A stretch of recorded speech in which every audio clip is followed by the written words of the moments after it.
Good evening, everyone. Welcome to Olive Branch Baptist Church. Welcome to the branch.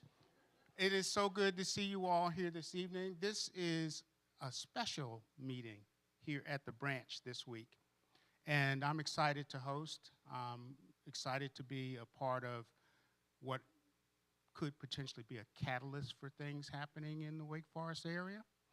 And I was just looking at an article, and the title of the article was, let me make sure, Seriously and Severely Unaffordable. And it was talking about the housing market in Wake County. Seriously and severely unaffordable. So it talked about in general, there is a housing shortage everywhere. I think in Wake County it's like 65,000 housing units. And by 2029, it's expected to be like 110,000 housing units short. But then among that big number, it's like, how much of that is actually going to be affordable? I mean, the houses that are going up today, even here in Wake Forest, are not like inexpensive homes. They are upwards of $500,000 for the most part. So this meeting tonight is really to inform, to educate, and maybe be the start of something that might be happening, might be good for Wake Forest and good for the community. If you think about the environment that we live in today, it's not likely that there will be much support from state and federal government agencies. In fact, a lot of them are getting cut and shut down, that kind of thing. So it just begs the question, it's like, well, if that's not going to be available, what can we as a community do? And maybe there's some things that we can do as a community to take some ownership and take part in something that will help the community to grow down the line. So that's why we're here. And we have an exciting panel tonight. And I'm excited to have them, and so thankful that they have agreed to come. And what we hope to do is to just share some information. We want to educate in case maybe you didn't know some things about what's happening in Wake Forest or even in a community not too far away. And hopefully that will be the start of something that will lead to greatness here in Wake Forest in terms of affordable housing. Now, I always have a question. I don't know if anybody has a good definition, but what is affordable housing? What does that actually mean? Anybody know? Not the panel. Anybody know? Well, I heard a definition that according to the U.S. Department of Housing and Urban Development, that affordable housing was anything that was like 30% of your income, 30%. So you do a little math, and that means if your household income was $50,000, that means on a monthly basis for housing, you should spend $1,250, I think. So not about $1,300. And I don't know anything around this $1,300. I mean, that's kind of hard to find. But anyway, that's the challenge. That's the crisis. And that's why we're here, to really get started the conversation and hopefully move on from there to something special for the Wake Forest community. So we have a wonderful panel with us this evening. We have Mr. Antoine Jordan, if you will come up. And they can tell you what they do when it's their turn. We have Mr. Hudson Vaughn. We have Miss Yvonne Cleveland. And we have our own Tilda Carter. Come on up. Come on up. So we talked about, in planning for this session, we talked about what would be a good flow. And I believe we want to hear first about a model and things that have happened in the Chapel Hill community, and maybe I'm not sure if it's Hudson that's going to talk. Yes. So Hudson Vaughn is going to give us some information. I'm going to hand you the clicker for your presentation. And there you go. That's forward. And if you will, just tell everyone what you do and give us some insight into your background. Sure. Hey, everybody. Oh, wait a minute. Let's give them a hand. Thank you. Thank you so much for having me and Ms. YV here to share a little bit. So I work for the North Carolina Housing Coalition on a program called the Community Justice Collaborative, which works to support neighborhoods that are primarily fighting displacement and gentrification, and tries to support utilization of tools that do ultimately support affordable housing, but in the vein of community self-determination and in and with and by the power of communities. The work that Ms. YV and I did together that we're going to share a little bit about is in the historically black neighborhoods in the north side of Chapel Hill. And we are not sharing these as the model. This is an example of the power of a community that really rose in the midst of a lot of development pressures, not just on the affordability crisis, but also on the displacement of multi-generational neighbors. I think part of what resonated. I got invited by Ken and Mwetu to walk around the northeastern community a couple months back, and I think I was really struck by the rootedness of this community, the beauty of it, how some of the change is happening pretty fast. You see a lot of those larger modern homes popping up, which is usually the sign that more and more development is coming, but also the sense that there's a lot of power and partnerships and leadership from within this community, and I think that that's I see that in a lot of communities, but it's especially special in communities that have done it for many decades, but have continued to bring in new partners into that work. And so we want to just share a little bit about some of the work in the community that we were privileged to be a part of over the last 15, 20 years that has, as you'll see, that is basically steered, community first all the way in a neighborhood that was literally having a loss of 1-to-1 black resident with replacement of white student rental properties, and that has since turned that tide back and bent the market back towards justice. So these are just some photographs of that work. What we call the mayor of Northside, Ms. Velma Perry, here speaking at an event. The Jackson Center that we're both, I was worked at for many years, that Ms. YV has been at for 10 years. You should turn on your mic. And so let you introduce yourself. So, there you go. Hello, everyone. My name is Yvonne, and as you hear, Okay. My name is Yvonne, and you'll hear Hudson say YV because everybody calls me YV. That's a whole nother story. But again, I'm the director of operations at the Jackson Center.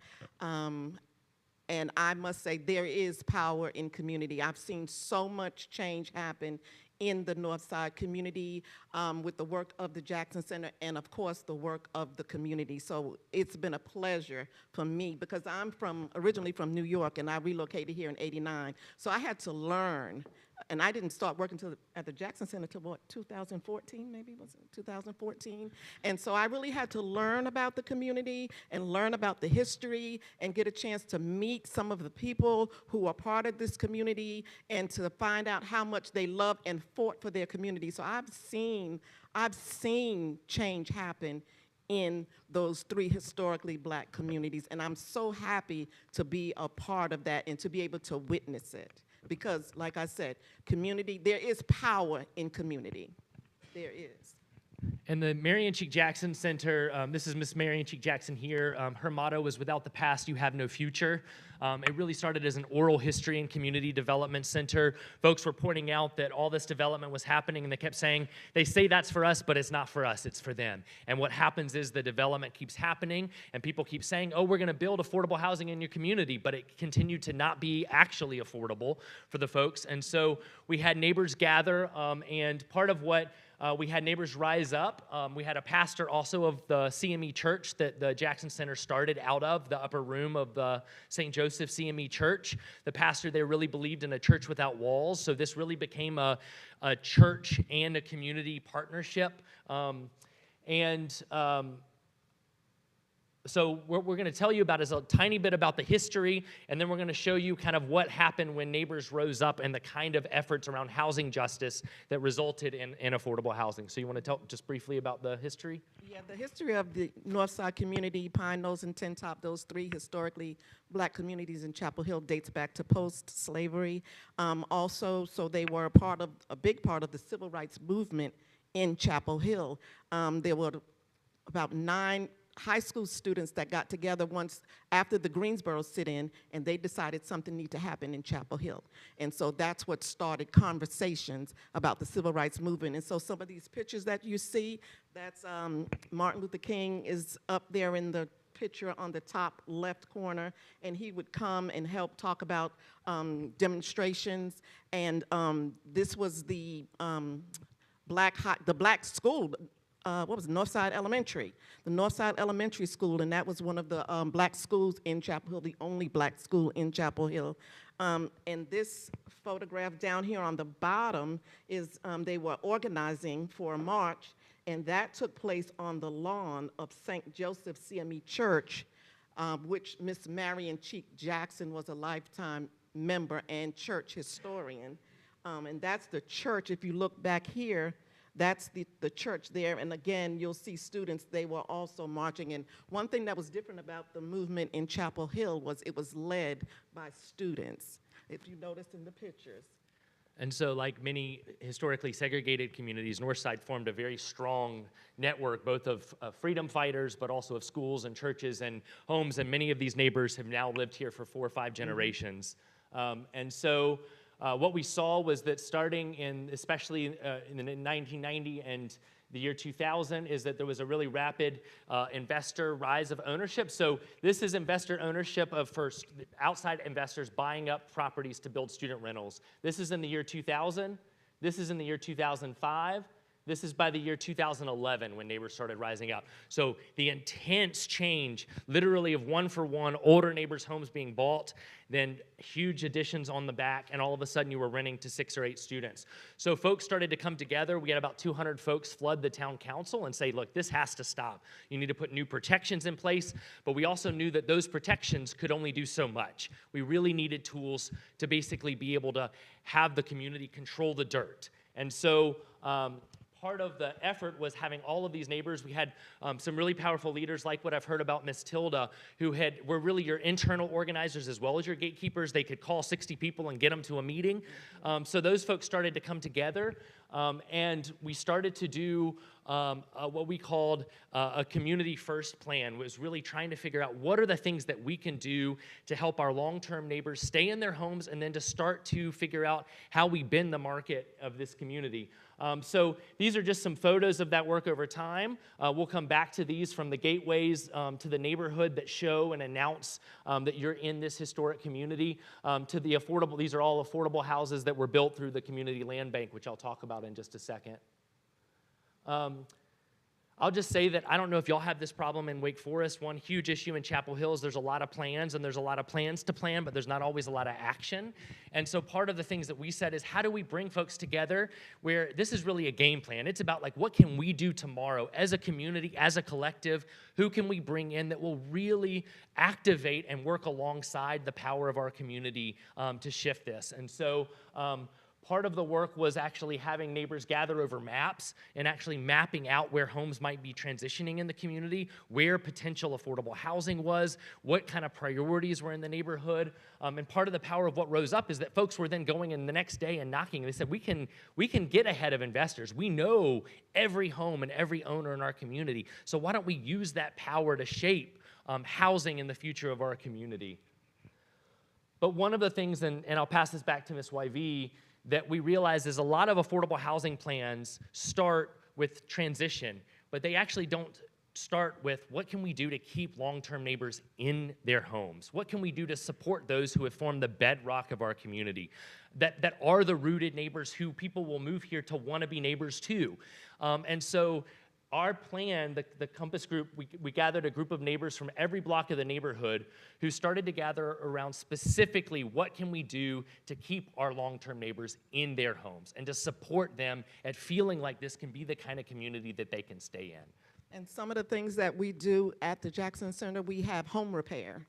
And that's a way to help people be able to age in place. So if someone no longer can walk up steps and they need a ramp, we make sure that that happens. If they have a leaky roof, we make sure that that gets repaired. So that's another way that we keep seniors or have people in their homes for long term. We have a wills clinic, free wills clinic, where we have lawyers work with us pro bono. And a lot of times people lost their homes and things because they just didn't have a will, didn't have the funds to pay for a will. So we have free wills clinics. Anybody and everybody can come and have a will drawn up so they get an opportunity to say what they want to happen with their properties. And then we have a tax assistance program. And that's another way that we help people to stay in their homes so they're not taxed out by helping them with their taxes. And that's a big thing because nowadays the taxes have been really crazy, and Hudson's a part of that as well. And so those are some of the ways that we help people to stay in their homes. Another kind of key part of this was figuring out how to make history tangible. I think that, again, I've seen that Northeastern has done a lot of oral history work and a lot of work to actually honor the incredible power of the neighbors and the history here.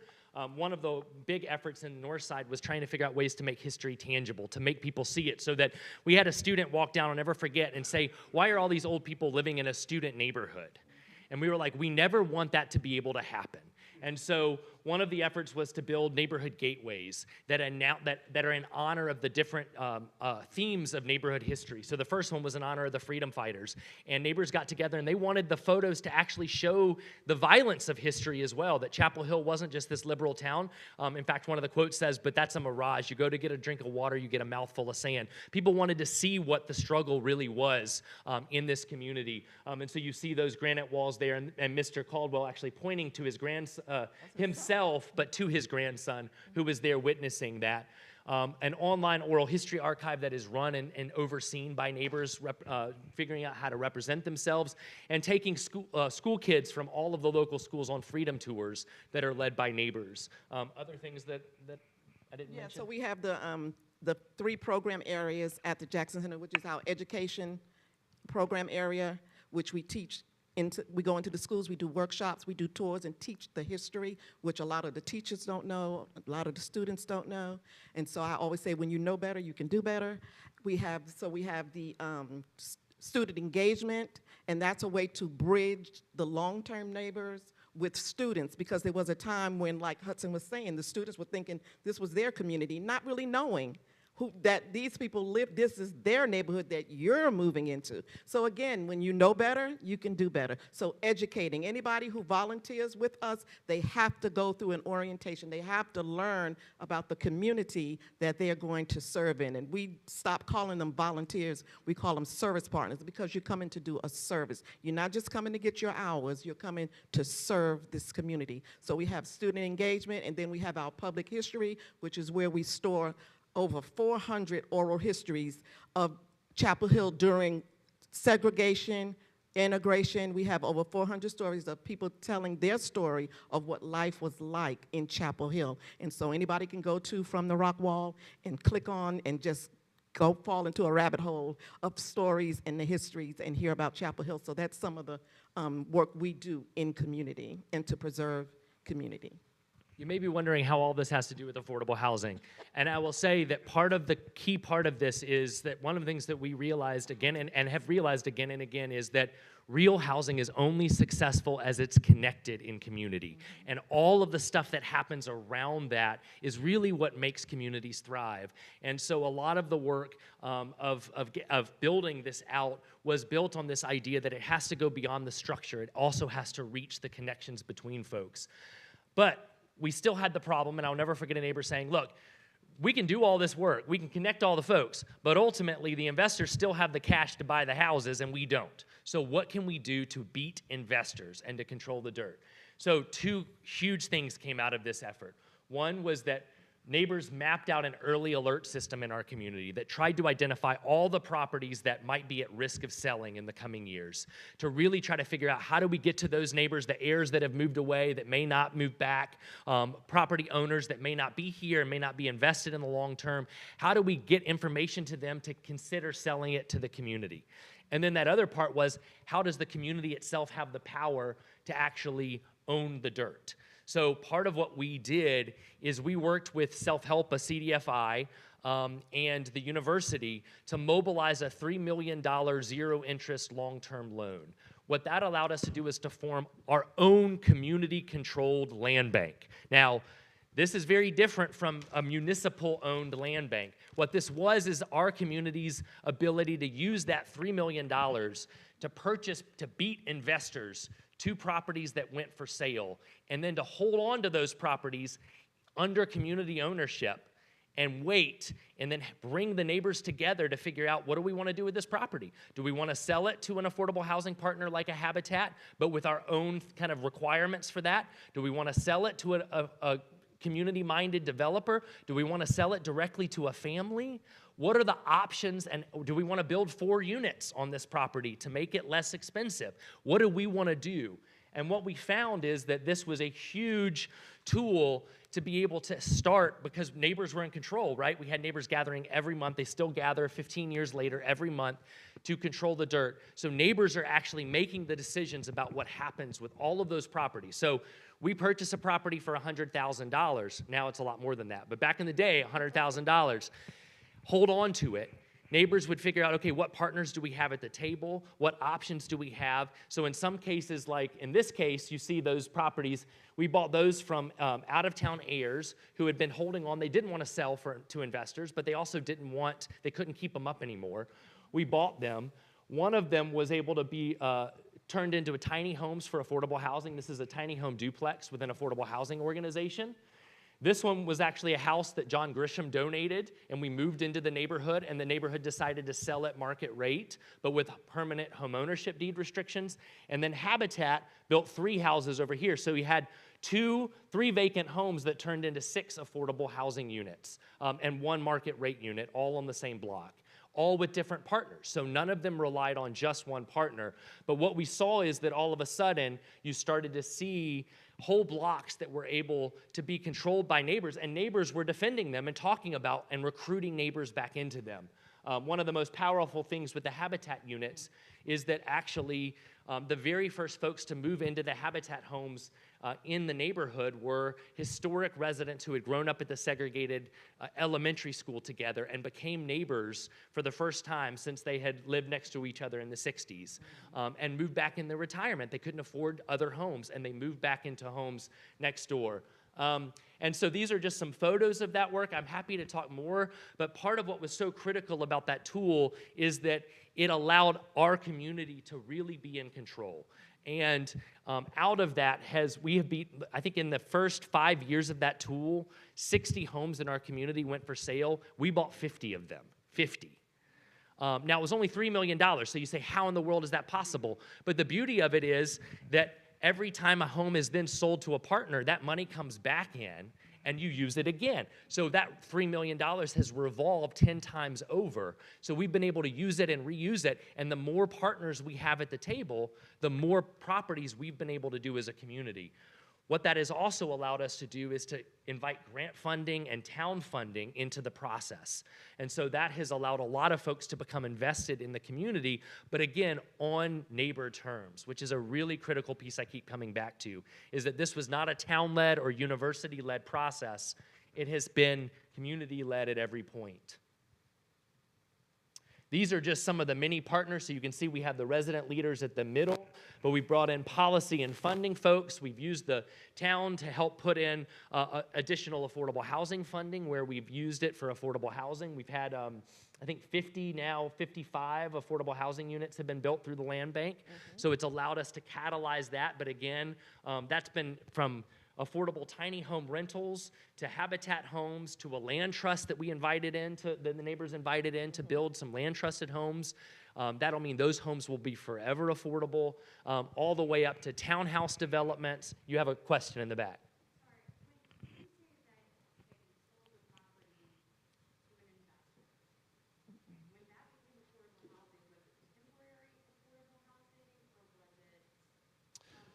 Did I say investors? We did not sell housing to investors. You could invite a community-minded developer to buy out of the land bank, but so far it has been all directly to affordable housing developers or directly to families.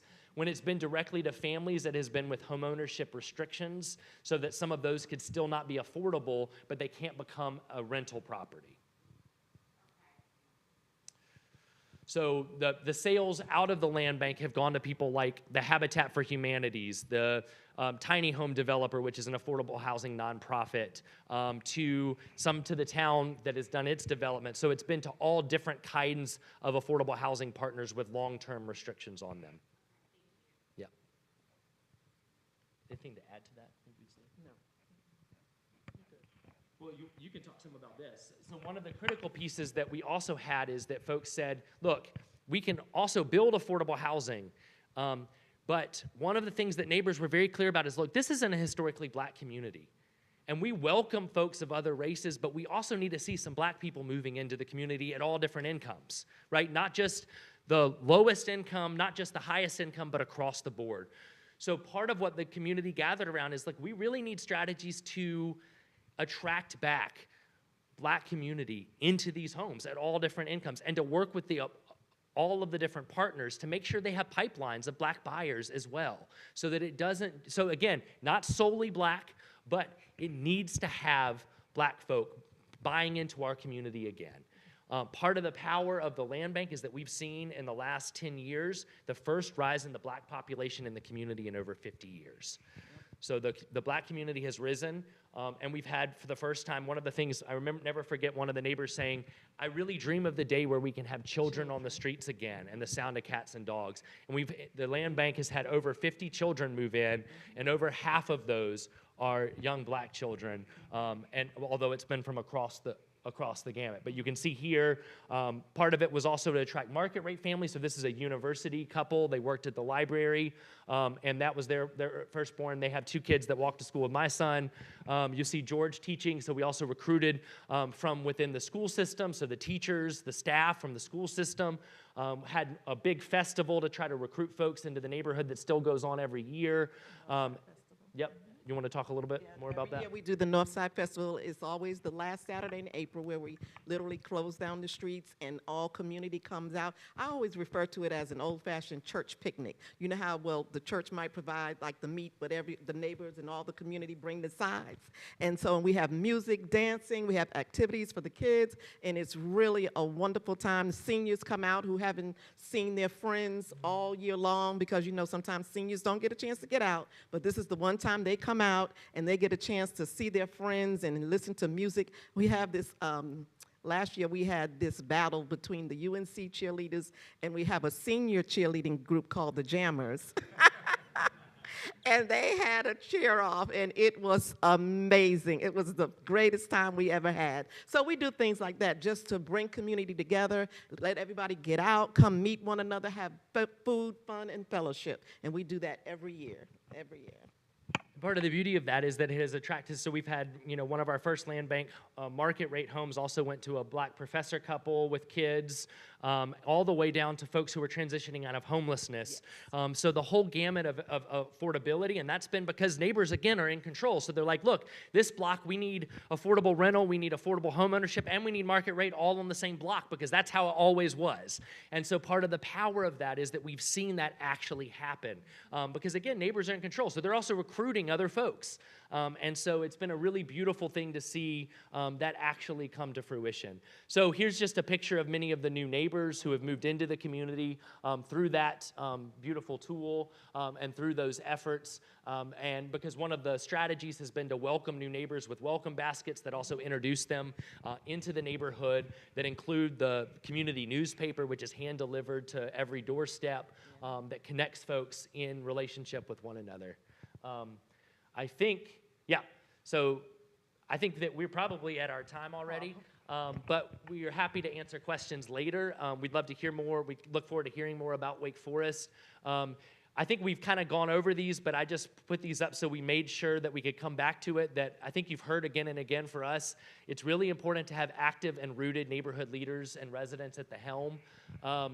broad-based resource partnerships. So for us, one of the things that I think is a big misnomer is for communities, for outside partners who say, look, I don't want to have anything, I can't have anything to do with the community. It needs to be all the community. And I always say, well, there's such a disparity in resources that all communities need resource partners, but they have to support the power of community vision. And so how do we invite partners in who are willing to work on neighborhood terms? Even when those neighborhood terms are slightly different than how those partners might have done it themselves, which is really critical.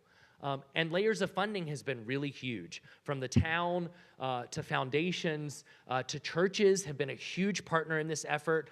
Churches have a lot of land in the communities. They have a lot of congregants who are a part of this. They've been key partners in hosting huge workshops, in inviting folks in. And so that's been huge. And then having that capital from institutional partners is really huge. And so I just wanted to clarify. And then having town, which I know you already have town folks who are here tonight, but having town planning as a resource instead of as a determinant was really huge in this process. Different than I think a lot of other efforts. We were really clear that we did not simply want to open sesame for all kinds of development, for all kinds of developers before we controlled the dirt, because otherwise investors were just using that to build what they wanted to build, and it was not ending up as affordable housing. When neighbors controlled the dirt and then went to the town and said, we want to upzone this, then the town was responsive to that, and it allowed us to use density for what people always told us density was going to be used for, but it wasn't. And so part of the power of that is neighbors were using it for actual affordability. Yes, ma'am.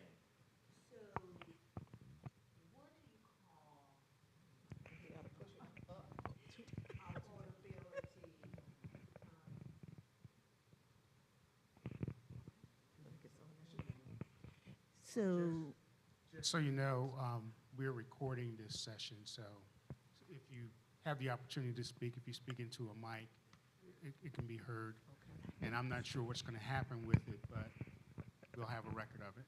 so when you say affordability, what are you saying? What are some of the prices of the houses? That's a great question. So our neighbors were very determined that we don't just use the town and the HUD's 80% AMI. They thought that, and 30% of affordability, that often still meant unaffordability for the neighbors. So we have a whole range. So like those tiny homes rent for $200 a month. Forever. I mean, and people can stay in them as long as they want. They're for folks on fixed income and very low income. The Habitat homes were selling, at least in the last couple of years, for what folks could afford. I think it was about a $500 mortgage at the time that those were selling. And the land trusted homes were a little bit more. Those were more for folks who were making more like between $40,000 and $60,000, or up to, now it's a little bit more than that, but up to that 80% AMI threshold. So those kind of land trusted homes were a little bit more. And then the homes that we sold at market rate were not true market rate. They sold basically at whatever cost it took to actually do the renovations on the home. So like one of those couples bought their home for $200,000, another for $300,000. So it was a range depending on how much actually took to build to do the renovations. But they were sold at the cost that went in. But those were not income restricted. Yes, ma'am.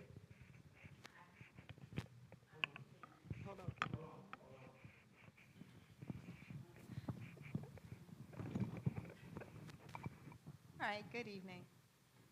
And I may have missed this, so forgive me if you said it, but the name of your center is the Jackson Center? The Marion Cheek Jackson Center. Okay. And is that center available for tours and of the neighborhood that you all revitalize? Yes, we have what we call a sound walk.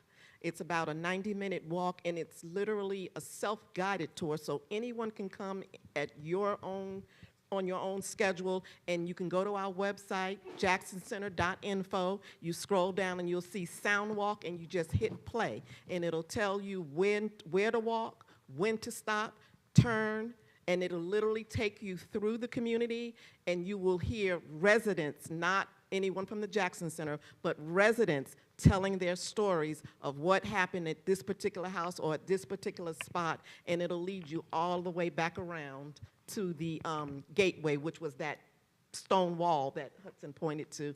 And so, yes, you can come anytime. And the work that I used to work at the Jackson Center. I still work with the Jackson Center.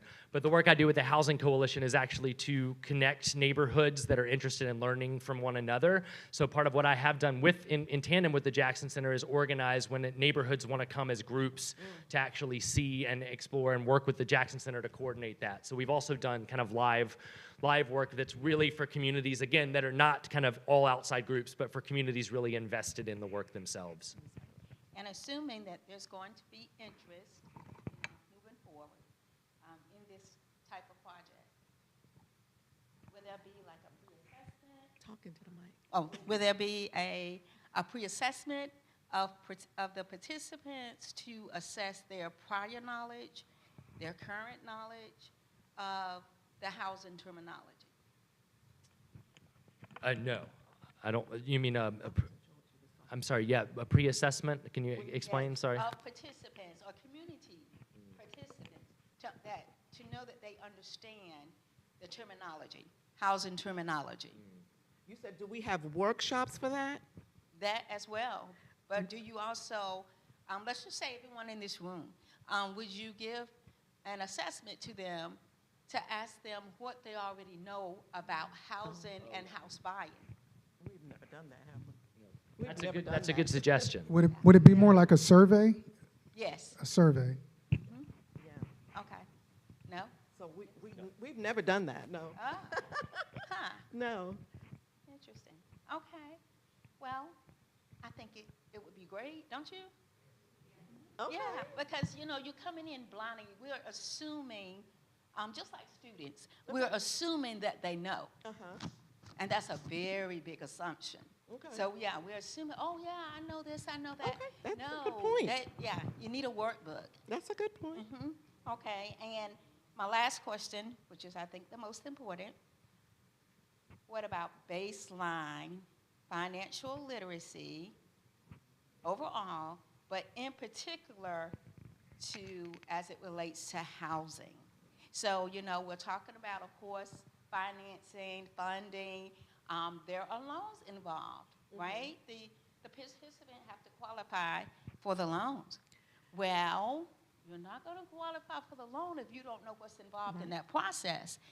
And that means, of course, having, I'm sure, a decent credit score. Right. And we have had workshops at the Jackson Center to help people who are interested in becoming homeowners, that very thing, to teaching them a little bit about what it takes. We also partner with Empowerment, who has ongoing workshops. As a matter of fact, they have one coming up Saturday that does that very thing, helping people to understand what it takes. How do I get there? What steps do I need to take? Learning the terminology so that they can prepare themselves to become homeowners. So, yes. And I think that's the starting point. Yes. Yes, very good.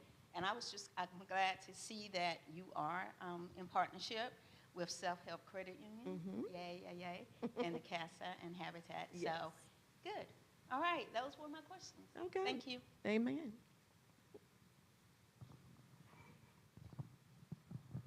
Good evening. My name is Vonette Rogers. Good evening. Thank you so much for hosting this particular forum and for providing so much helpful information.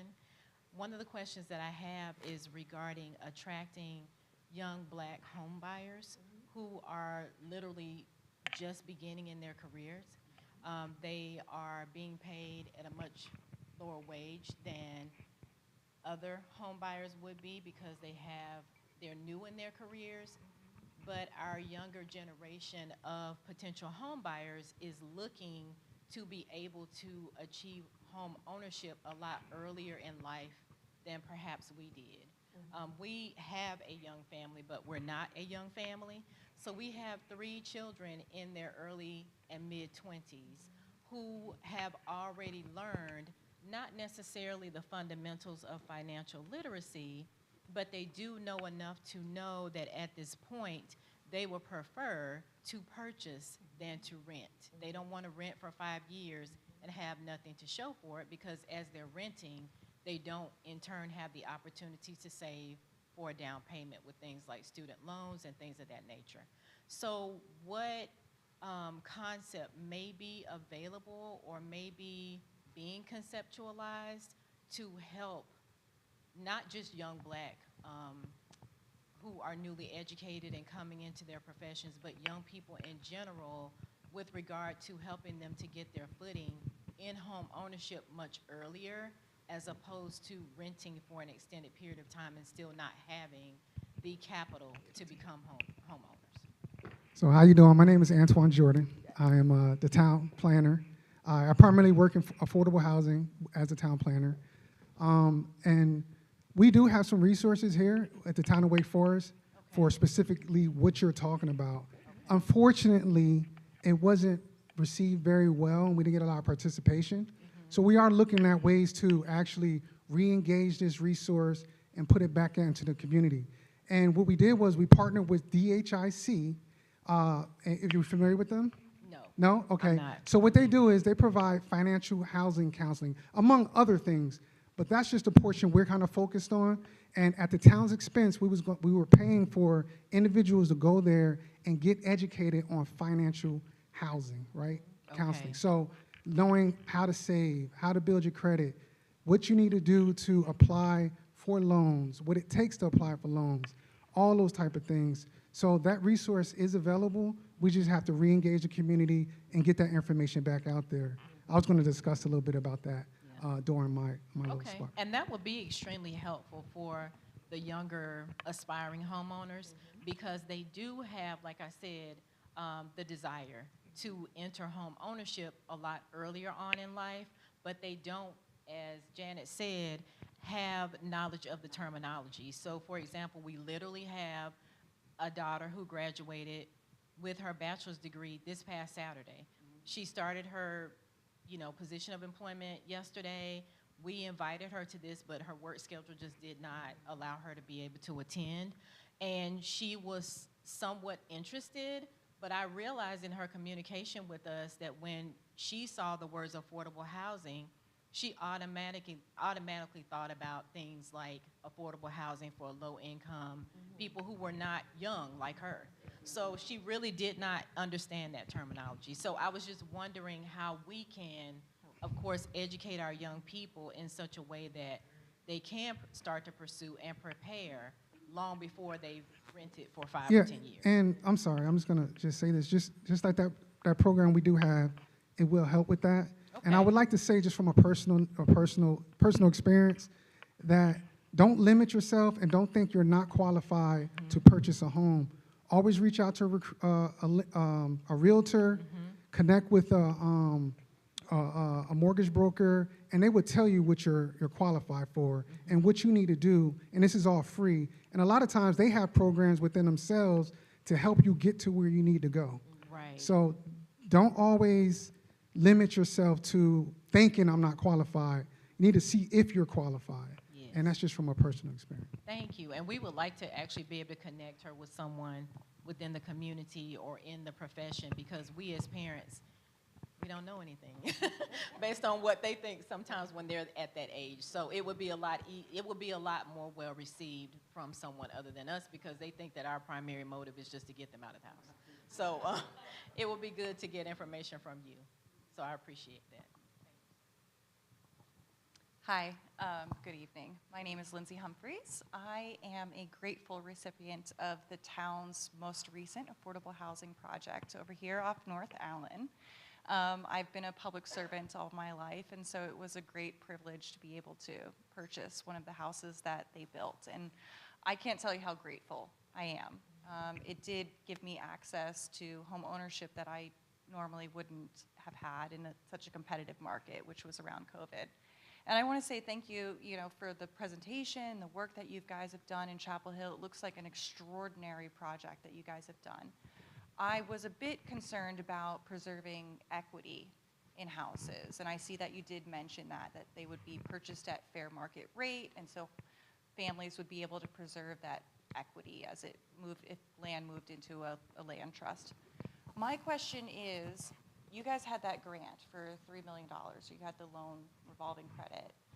In the current political climate, the decimation of some of our resources and grant funding and things like that that's been happening, what is the likelihood that our community could get a grant of that size or a similar size to create a similar program? Yeah, I mean, I think that's a great question. I think the part of the beauty of this was that it's a 10-year loan, so it's zero interest, which is harder to get now. But it is a loan, so 10 years later it has to be paid back. But it's a revolving loan, which means that there's no hands on it in the 10 years. Part of the beauty of that is it's a lot easier for communities to get loan funds collectively than it is $3 million of grant funds. Now, if you can get $3 million of grant funds, great, do it. In this climate, I think it's much more likely to find an institution. So part of it is trying to figure out what are the institutions that could be leveraged in your community that might have some kind of partnership interest. For us, people said there's no way you're going to be able to convince UNC. This was, even in 2015 when they did it, that was not a particularly favorable climate for the university to do a loan. But part of it was to really convince them that like this is, like your students are taking over this community and it's in nobody's interest to destroy the historic community.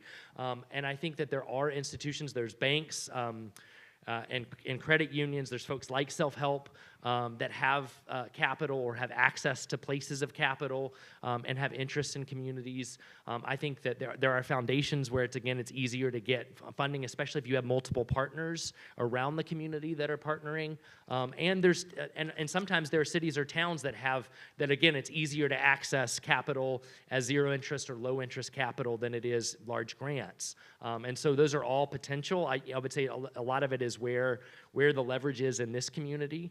But I don't think it is impossible. I think that you're right that it is a much more competitive climate, and that's why I'd say like focus on what institutions are already invested in Wake Forest as a starting point.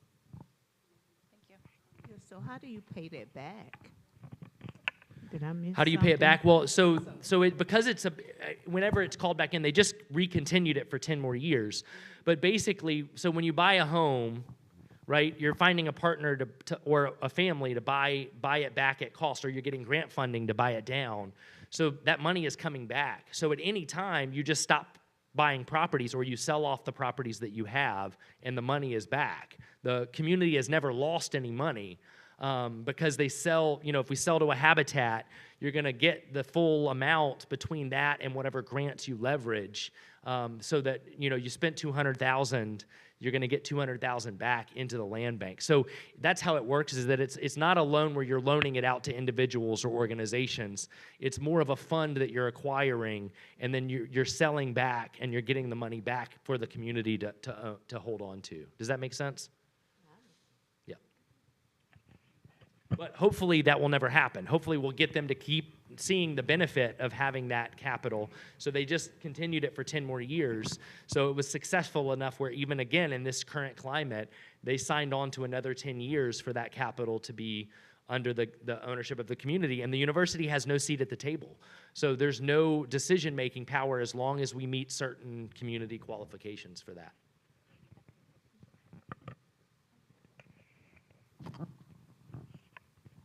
Okay. All right, I'll wait this one. So going back to the land bank idea and the community that controls that, is that a board? How do you, sort of going back to this lady's question back here about, is there a board? How does the community manage that, or the board manage that in regards to the land bank, and how does that work? Yeah, so there's a community compass group, and it's folks have to be residents in the community. There's basically residents from every different area of the neighborhood. Most of them are lifetime neighbors, although they've invited folks who now live in some of the land bank homes. There's a student representative every year who joins. About 15 to 20 residents serve on that. It meets every month. The Jackson Center has staff, and Self-Help has staff that help facilitate the in-between work and to basically do the work that group decides. But that group will option map together, and they use a consensus but a gives and gets framework to really option out and try to figure out what the strategies are. Again, they are not making, they're not actually buying the homes or making loans themselves, so they're not qualifying buyers, but they are deciding on which partners they want to sell a property to or what kind of option that they want to look for as a community. Yes. Two questions. First of all, who was the entity that loaned you the $3 million? So the university, so technically it's a little bit complex because the UNC loaned the funding, and self-help technically is the holder of the funds because they had the financial wherewithal. So we invited them to be the holder of the funds and a partner in the work. So technically they're the recipients of the loan because they were never going to loan the Jackson Center the money. And then we created a legal agreement to operate that land bank on behalf of with the community leadership. Secondly, you keep talking about partners and you're using some terms, and I haven't figured out yet who the homeowner recipient is and what his or her relationship is to these partners you're talking about. And who are these partners? Are they builders? Who are they and what are they? So the land bank utilizes about 50 partners. So there's a lot of partners, right? They are from, I think I mentioned Habitat is one. We have a local land trust that's another partner. We have an affordable housing tiny home rental organization. We have a CDC that's in the area. All of these are nonprofit partners who... Excuse me. Yep. Okay, so you have all of these nonprofit partners. What are they doing for you or for this new prospective homeowner? Great question. They all have their own models for maintaining affordability, for supporting residents, for attracting residents into their homes, for qualifying them to the point that somebody made about qualifications. So they are able to actually purchase the property out of the land bank. And then they either develop it themselves. If they're a Habitat, they'll build it themselves with their volunteers and sell it to their qualifying buyers. If they're one of the other affordable housing agencies, the land bank might do renovations with construction folks and sell it to them buyer ready, but then they're doing all the buyer qualifications, support for the buyers, resale of the property if it goes back for sale, restrictions on the land if it has restrictions. So basically the partner determines those, but the neighborhood knows about what all those partners are doing. All right. You said that the land bank might do all of the renovation or whatever is involved and then sell it. Describe the land bank. Is that a group of people? Is that an organization? What is it? Yes, great question. That is this hodgepodge. Basically, it's this. It is a group of residents who are making the decision, two organizations that are facilitating that process and basically helping run the operations, self-help in the Jackson Center, which Ms. YV currently works for. And then we have all of these different development partners that are the affordable housing agencies and other partners who are buying it out. So basically the Jackson Center and self-help are partnering together to do any of the intermediary work, to hire contractors if we need to renovate the home. I think they actually have a contractor on staff now. So it's not its own entity, but it is basically, it functions as this kind of broader collective. When I say land bank, it's what's bought into the self-help Jackson Center collaborative that then the neighborhood has the power over. All right, this will be my last question for this session. And it's for Mr. Jordan. Is that right? Okay. So I think you said you were going to wrap around and present the resources that you have for the community regarding education. We're going in house buying. So let me clarify. So you're asking me, am I going to provide information about the financial housing counseling? DHIC, I think you referred to that? Yes, yes. Yes. No, I'm not going to give a presentation on that. I'm just providing the resources, just letting you know that we have that resource available in the town of Wake Forest. So I'm not going to go into very detail about that information. If you need any more information about it, I can give you my card and we can have a discussion about that. Okay. I do So- wonder. I do wonder if, based on the questions, if we should hear from the other two panelists, because Right. it seems like some of them might get answered by the things that they're presenting on. So just so you know, the left side over here represents Wake Forest and what's happening in Wake Forest, what the plans are for Wake Forest. And they're going to talk about what that is, what's happening there, like in 2 minutes. Don't worry, I got it. Okay, yeah. You want me to Yeah. go? I just didn't know how you were going to distribute it. Okay. Yeah, So, I- so once again, I'm Antoine Jordan. I'm a planner with the town of Wake Forest. I primarily manage the affordable housing affordability plan. So whatever initiatives come out of that, I kind of focus in on it and try to make sure we implementing it and making those things happen. Of course, with oversight. What I recommend, if you haven't done so yet, is to go to the town website and check out our housing affordability plan.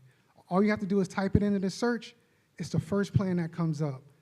It's very important, is readable, is digestible. My 9-year-old daughter can read it, and she understood like what was going on. So anyone can read this. You get all the terminology you need, everything from A to Z about what we're doing in the town of Wake Forest. And in some of those, in that plan, a lot of the initiatives we're doing are kind of similar to what they're discussed over there. So one of our highlights from that plan is our housing rehab program. Now, we have rehabbed over 29 homes in the Northeast community, which valued over maybe $350,000 of repairs to these homes, ensuring that individuals could age in place, stay in their homes, and maintain affordability in those homes and maintain the value. So that is something that, one of the things that we are doing. We got, I can't say that, so we're getting more funding for that. It's not in writing just yet. So with that, the additional funds, we're gonna increase our cap per grant, per home, from $15,000 to $20,000 per home. So hopefully that will increase our overall fund, it will triple it. So hopefully we will get those funds and we can make that happen. So the next thing is our land disposition plan. This is also in the housing affordability plan. So if you check that out, it kind of lays out what we do or plan to intend to do to acquire land within some parts of the Northeast community and Wake Forest, period. To see, it's kind of like a land acquisition model. So just like, almost like land banking, but it's not land banking. So what we will do is, we will purchase the land and we will use a community land trust model that's similar to what they were discussing on that end. And what we do is we're very specific in who we choose to develop on that land to maintain affordability. So when we decide, hey, we want this property here, can we acquire it? Does the community agree? We already know who we're going to target for to build on that land. So we'll use that community land trust model. We'll send out like a request for qualifications, request for proposal. We'll do all these things to make sure the right people develop on that property. And then we can build a single family home, we can build cottage court, we can do a lot of different things. There are concepts too, that's why I say it's important to look at the housing affordability plan, because there's concepts in there of what I'm talking about. So you can look through it and it shows you what our vision is, the town's vision for that plan. Also, we are making updates to our UDO, our Unified Development Ordinance. And this is an ordinance that kind of regulates what we can do as far as zoning and what we can do to develop on land. So there's rules, right? So there's certain things you can do and can't do. So we're making some modifications to that so that we can actually incentivize developers to build when they do buy property. So our mayor's familiar with this. Some individuals in here may be familiar with that also. We have a lot of developers coming here. They want to buy land. So we're trying to put it in writing to incentivize these developers to provide a certain percentage of their houses, of their units, and make them affordable. So whether if it's 20% or 10%, and then we'll give them, you know, some leniency on some of the things they need to do, like parking, height. I'm not going to say that because that's a sensitive topic. I was going to say something about trees. I'm not going to go there. but those are the type of things that we would do. Also, in the UDO, we're going to update some of the housing types. So a lot of the community, they have restrictions, right? We go back to the ordinance. We don't allow certain type of housing density in certain areas of Wake Forest. So we're going to try to change that. So where we allow some triplexes, quadruplexes, duplexes, ADUs by right of the owner, though. So the owner has to, owner of the land has to agree to it and want to do that. Also, I talked a little bit about the financial housing counseling. That's something that we're also doing in the town of Wake Forest. I gave you guys some insight on that, what we're doing. And it's a great program, I think. We just need to promote it a little bit better within the community. We did send out flyers to every single parcel in the town of Wake Forest. I got some calls, I got some interest, but you know, since I'm kind of in the middle, so once I get the individual that's interested, I kind of send them to DHIC and try to follow up to see if they participate in the program, and I have got 0 results in that. So we have to reset, re-engage, and try to see if we can push that program back out there and find out how can I better, you know, engage the community, follow up with the community to see if they actually are interested in this program. So this was like my first trial at it. So our second go at it should be a little bit more successful. Is your page downloadable as Yes, a PDF? the PDF is downloadable. And the reason I ask that is because you referenced your 9-year-old daughter, but you have to know your community. Yeah, This I community, understand. most of them are 54 years older than your daughter. Yeah. So we're talking about a digital divide here as well. So you have to know your community and how you are presenting information to them. Yes, and the community developed this plan. So the people that you're saying that's 50 years older than my 9-year-old actually participated in the heavily pushed community engagement in these plans. That's to include the community plan, the Northeast Community Plan, which is our small area plan. The community developed that plan through thorough community engagement. So all age levels participated in that plan. So that's why I kind of referenced my 9-year-old daughter, because I understood the community and I understood the level at which this plan is written in for everyone to be able to digest it and understand it and get a good visual of it. So that's why I referenced that. And I apologize if I offended anyone with that, but that was the reasoning behind my remark. Okay. Also, we have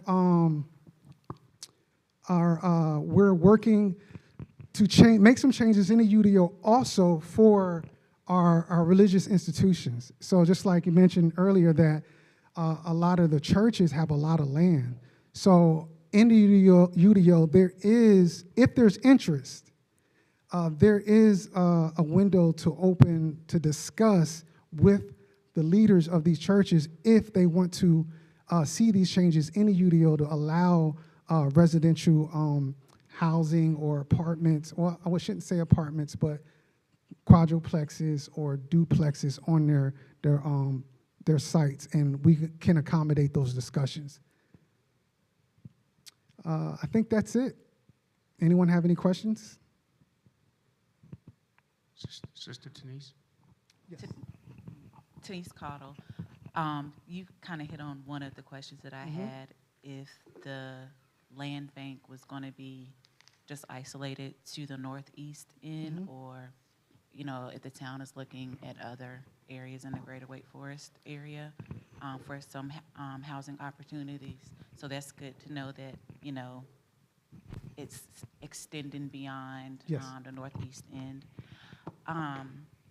And the red tape, the policies, I'm interested, you know, how is our local government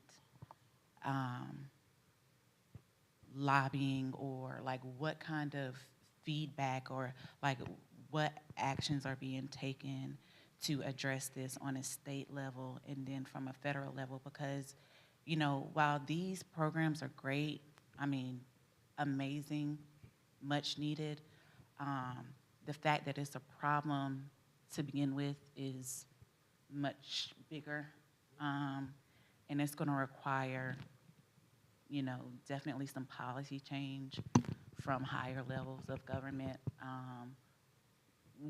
How is the town addressing that, or can you all address it? And how can we also help with, lobbying and showing up and advocating at a state level for more affordable housing?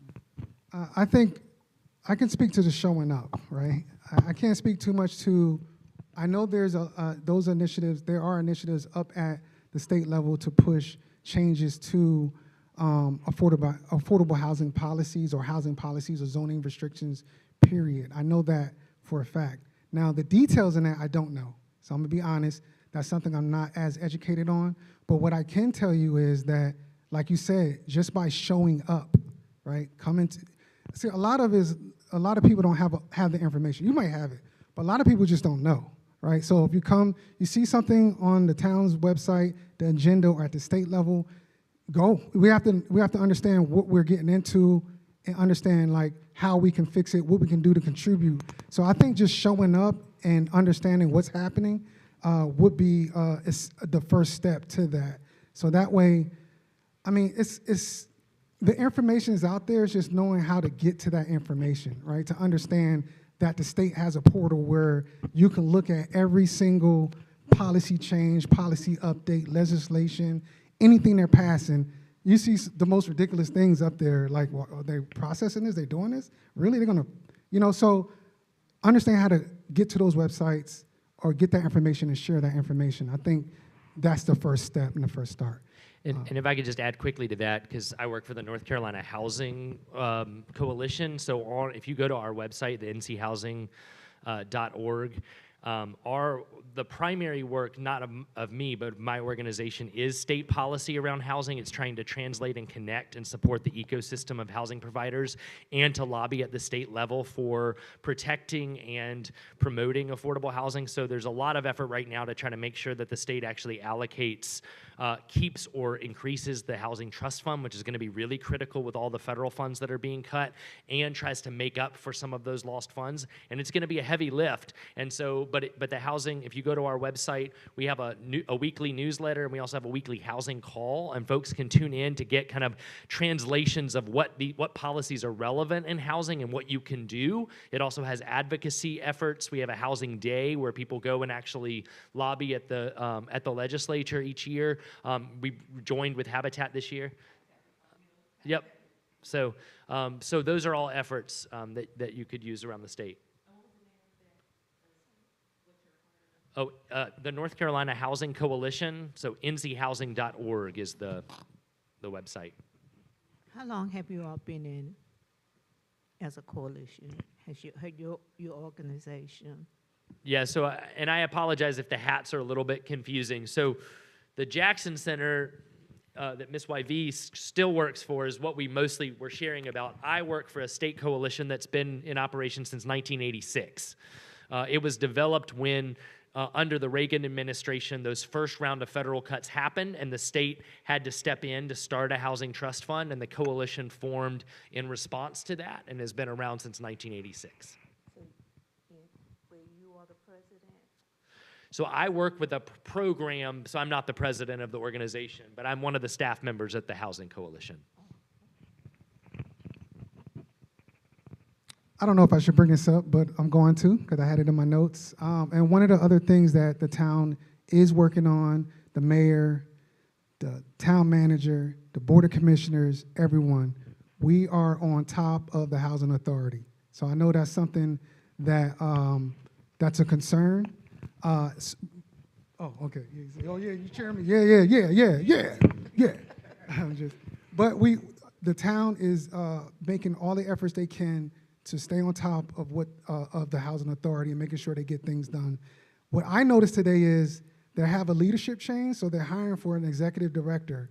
So as soon as the housing authority get their organization together, then we will re-engage conversations with them to try to work on fixing the sites in the Northeast community.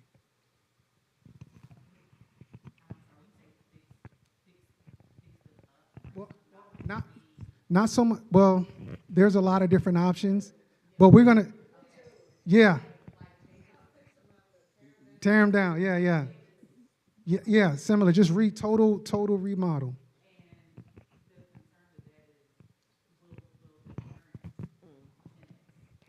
So, yeah.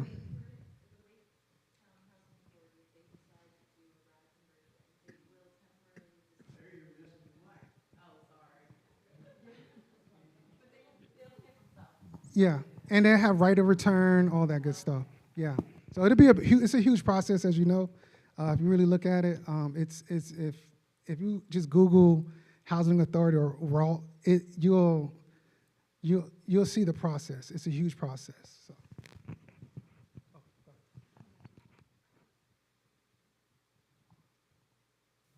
Hey, Brad West, Town Wake Forest. So just to add on to Antoine's point there, in our housing affordability plan, which it looked like somebody was trying to pull up here, I can help pull the actual document up, but there is actually a concept done in that plan to show how that site could be redeveloped. And currently there's a program called the Rental Assistance Demonstration Program, which essentially HUD, so the Wake County Housing Authority gets their funding directly from HUD, the federal government. If they want to do a major redevelopment, as you all are discussing, there is this program, there's a couple others, but the most popular one is this RAD program, Rental Assistance Demonstration Program. They get essentially a lump sum of money to do that redevelopment. They can use that to leverage it with other private partners, but they are required by law to temporarily relocate the existing residents and pay for some in moving expenses if necessary. So just wanted to throw that out there. But yeah, if you look at the plan, there's actually a cool like rendering and everything of how that could look. So.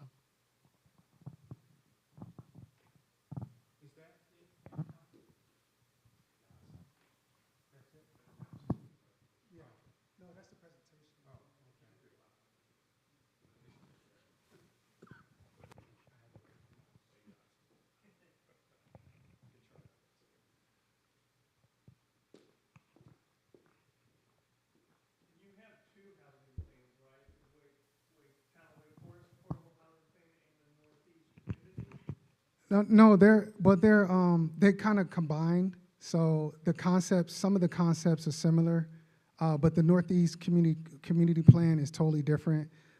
It kind of talks about equity, connecting, flourishing, community engagement, all those things. All those things everyone we're talking about, like, you probably noticed a lot of our implementations from that plan we have where we engage the community as far as maintaining the historical factor in the community. You might see some historical markers, the walking tours, the reimagining of Ailey Young House. It's a lot of different things in there. And this is the beauty of the plan, right? Just like you said, sometimes a lot of municipalities, they create these plans and they shelf them. But if you look at the plan and look at what's happening in the community, you can see it's actually happening. So what we're saying is happening. What's in the plans, we're actually trying our hardest to implement those plans. I have a question while he's pulling that up. Just to go back to Chapel Hill, I would love to understand the role of the churches in Chapel Hill in this land trust. I didn't see any churches listed on there as partners, and they are large property owners, and they hold extraordinary wealth in Chapel Hill.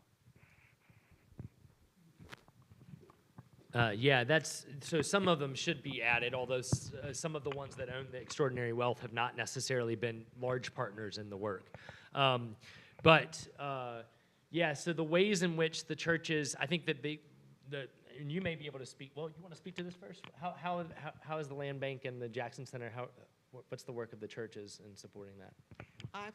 I'm just going to speak the truth from my heart. And I feel that the churches could do more.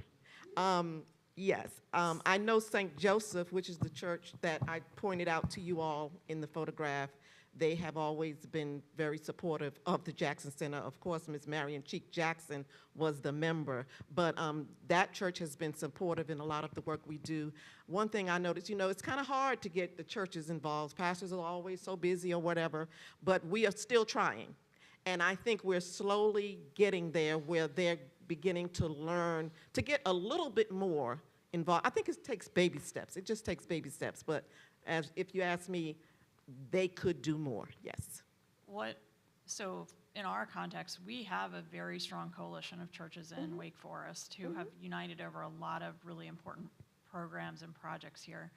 So what is it in your dream world that the churches, how would you advise the churches to gather together to make this even better if we were to do this model here? Write your playbook and tell it to the churches. I don't know. I mean, I think the churches collectively, I mean, to the point, again, I mean, they'd have to really come together, I imagine, but and go up above the individual churches. But I think the churches collectively could be a source of capital that could be really critical, especially if you were unified in support. Because at least a lot of the larger institutions that the churches reside under have sometimes access to capital that many local communities do not. So I think that'd be really critical. And certainly that's actually one area that we tried recruiting some of the bigger players into is would you add $1 million to the land bank to support it? Or provide grant funds to help with some of the affordable housing efforts? You were just telling me that one of the churches has done some of the education grants that have supported the community. We've had a lot of the churches have been involved in the home repair work or the habitat work, but only in the kind of those pockets. And then the churches themselves, a lot of them have participated. We have the Church of the Advocate, which is an Episcopal church, and a couple of other churches that have done affordable housing on their property, so have utilized their own land. But we have a lot of churches downtown that don't have that kind of land, and so our urging has been, are there other ways other than kind of supporting our version of One Wake? We have Justice United. Many of those churches participate in that, but are there more ways in which those churches can actually, again, support the community work? And I think that's largely, I mean, I think funding, volunteer, service partnership has been really critical. I know y'all have a really critical food ministry here. We have a church that runs one similar, but does not have a lot of the support of the other churches. So figuring out how to connect those is, I think, big. I would just offer that I think really tapping into the idea of restitution and repair for these churches who have been built because of enslaved labor. We have a university that has been built on enslaved labor, and people in this neighborhood weren't even allowed to attend that university. So I think as you're talking, I'm thinking about tapping into Wake Forest University. I'm thinking about tapping into, for Chapel Hill, some of the churches that are there, and we have those same resources here. So I think it's a matter of having that bridge between the land trust and speaking the language of restitution and repair in church settings. I think that's critical, yeah. Thank you for saying that. Yeah, absolutely. I'd say one of the only things that got the attention is that we had a mass overvaluation of black properties in town, and one of the communications went out that said the housekeeper for decades of the Chapel of the Cross Episcopal Church downtown will have her property taxes rise above the multi-million-dollar mansions that are surrounding that church. And all of a sudden, that church became really active in trying to support the work of this one housekeeper. But part of that effort was, to your point, this needs to go beyond that. But that was the lens into it, was this restitution through the lens of this relationship that folks had. I think the discussion we've had tonight has been extremely enlightening. But for me, it says, I mean, you all have talked about how you got this community started and how it has grown and how it has helped people. And the town has said, Antoine has said, here's what the town is about, and we've got this plan, et cetera, which is fantastic. It just seems to me that we've got two teams playing on the same field.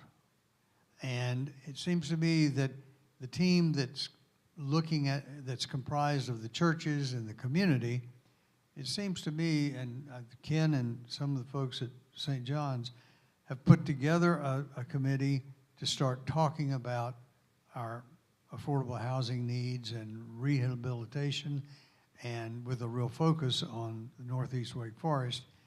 It just seems to me we need to take more steps toward getting this group organized to figure out what in the Sam Hill we're going to do, and then do what Joy suggested, go to some of our churches and the college over here and a few others and get some money and get going with it.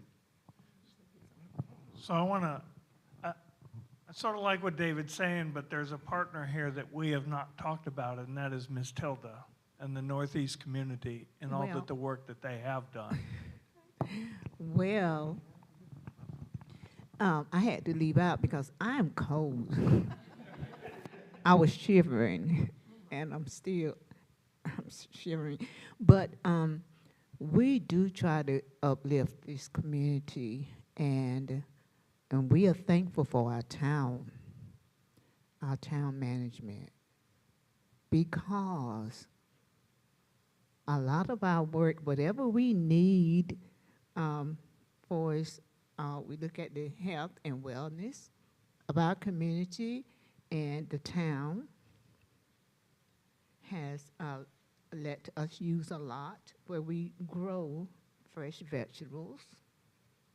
We have partners. Some of the residents' partners come out to help us. We also have a housing group where we contact with the town, and we have seniors group where we try to create activities for our seniors, our youth groups. We do have events where we try to bring the community together. Juneteenth is one of the events that we started, and the town of Wake Forest has partnered with us, and we have other partners, and just doing activities like that. We just try to, whatever the community residents have asked us, and let me tell you, this is not my effort. I don't do it by myself. We have our leadership team, our coalition that help us. There's no way one person can do it. So we meet once a month, and we talk about, we bring people in. Oh God, it's just much. I said, how am I gonna tell, the different things? But we just try to uplift this community, and we bring in our partners and the town of Wake Forest, which I'm thankful for our town. We met with them about 5 years ago, I believe that's when it was, and after we met with just the residents, not our coalition, but just the residents, to find out what was important, what did they think is needed, and the first thing was affordable housing. So we contacted the town, and the town jumped right on it. And I want you all to know, I guess you do know that we are so thankful for our town. Our mayor, all I had to do was send the mayor a letter, email. There's a vacant lot. Can we use that for a garden? I mean, it's just, we're a community that's trying to work together and with our town, our town management, and our partners. We have different partners, churches, organizations, businesses that help support us. And we are still, at the work, just trying to make our community better. And there's just so much and I know everybody ready to go. I know I'm cold. So that's all I'm gonna say. If you want to know more, we can get more in depth. Just see me. I will give you my number. Also, we have another, we have coalition members here. We have a leadership team member here. If you want to say anything, Belle, would you like to say anything? I didn't think she would. Lindsay, partner, you want to say anything? Yeah, we'll just try to come together and get work done, whatever the residents want. That's what we. we bring in who we need to bring in, and address the needs. Amen.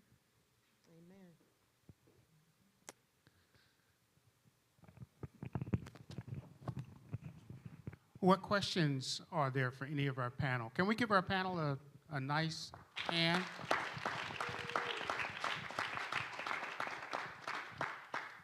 So as we endeavored at the beginning, we wanted to make sure we shared some information, got some really good information about what's happening, Pastor.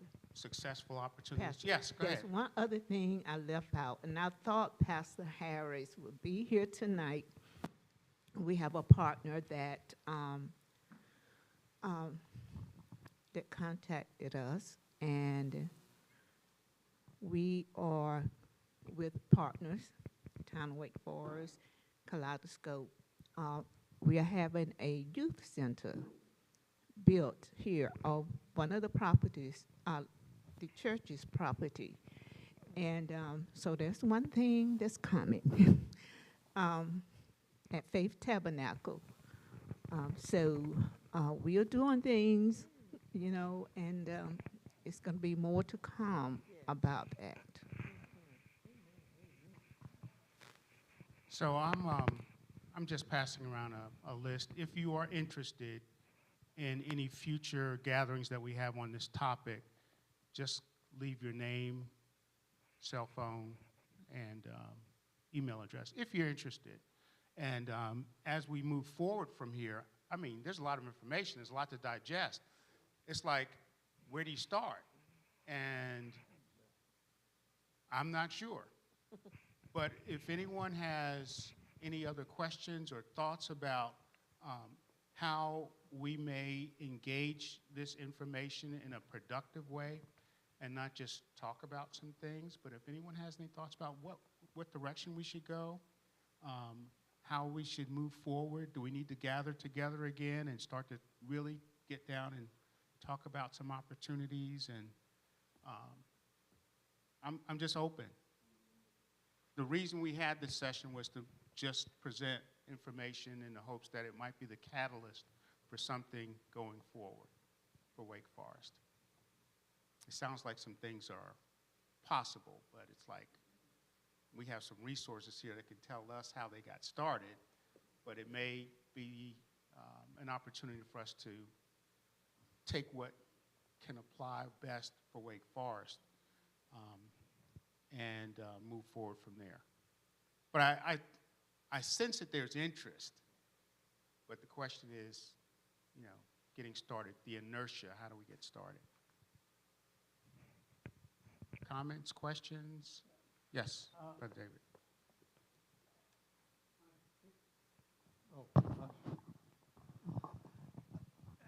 Just as a thought,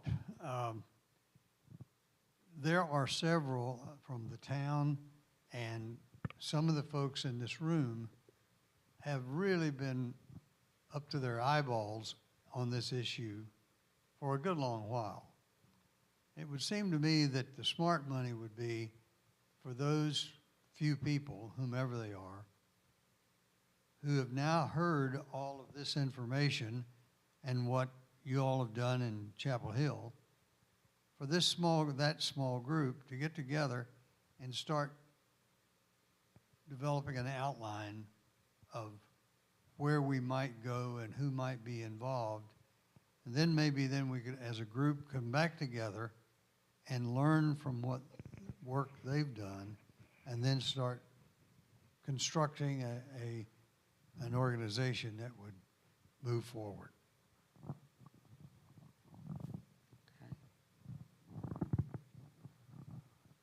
And let me say, I didn't say it at the beginning, but this gathering is kind of the outgrowth of some conversations I had with a couple of brothers here. I don't know if they have anything they'd like to add. Father Mwitu or Brother Ken, any comments, anything that you would like to share?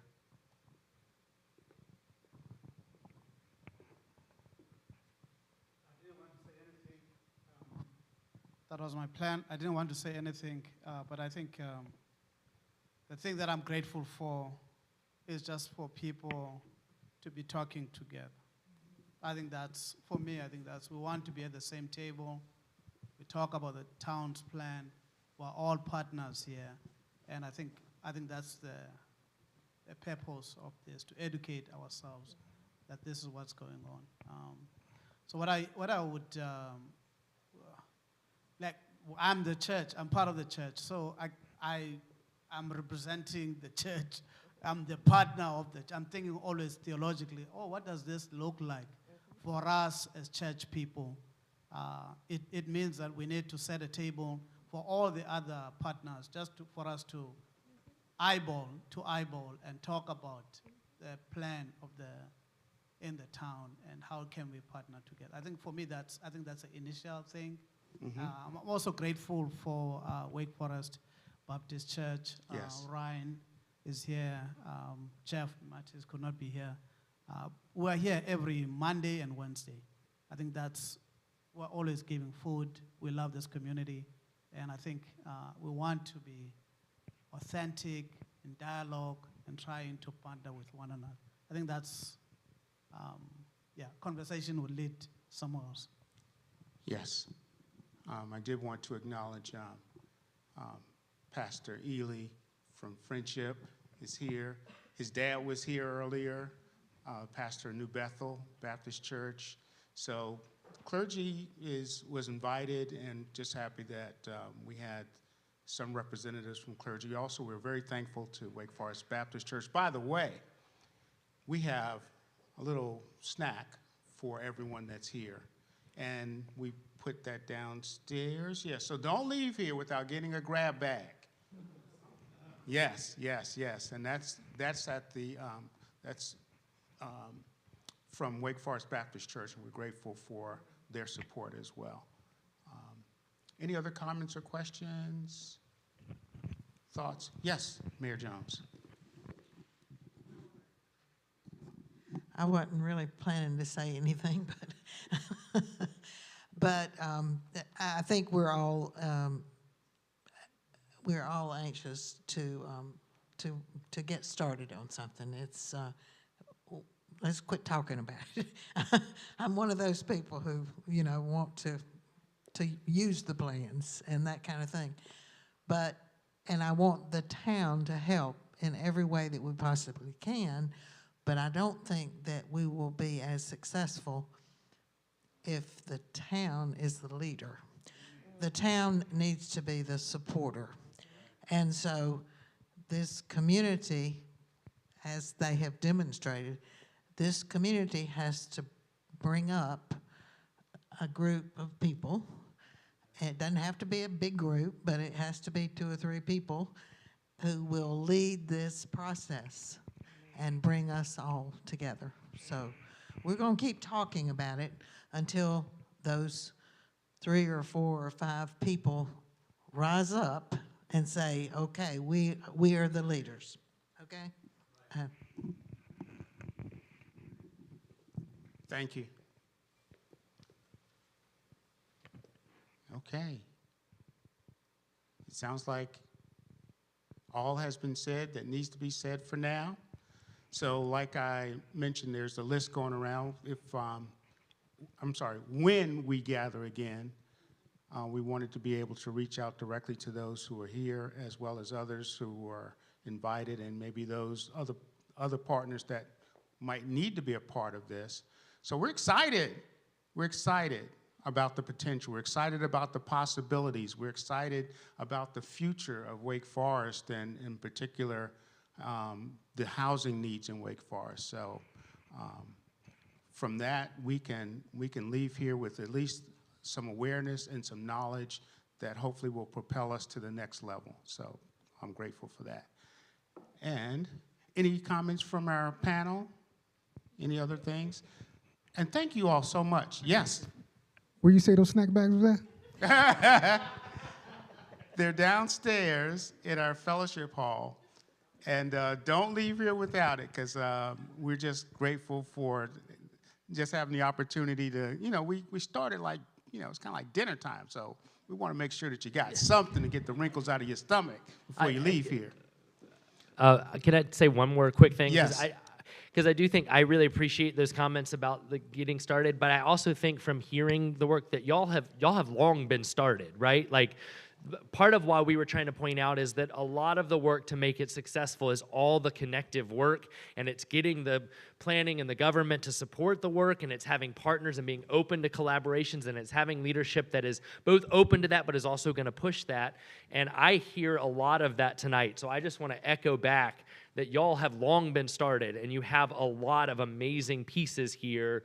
And so I just, whatever it ends up, I just really appreciate y'all giving us the opportunity to share, and we look forward to continuing to hear about the impressive things that you all accomplish. So thank you. Thank you, Hudson. Yes. So we're not starting from a blank sheet of paper. We already have a lot of pieces in place. It's just a matter of getting those pieces together. And if there's nothing else, if you all would not mind, I forgot to do something at the beginning. I mean, I'm in a sanctuary, so I feel like, if you all would please stand, please stand, please stand.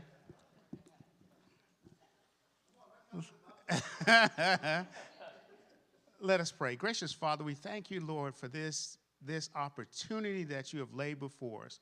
You said in your word that my people perish for lack of knowledge. So we thank you, Lord, for the knowledge that's been shared tonight. We thank you for our panelists tonight.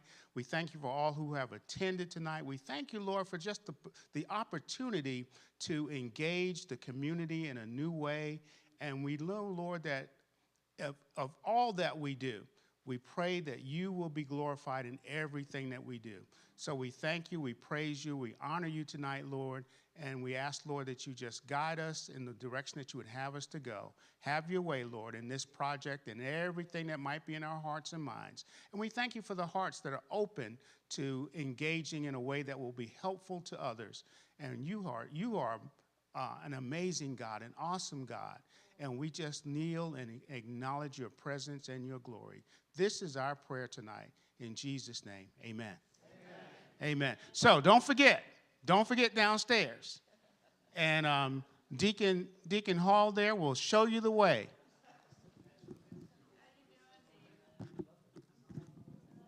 Thank you all. Thank you.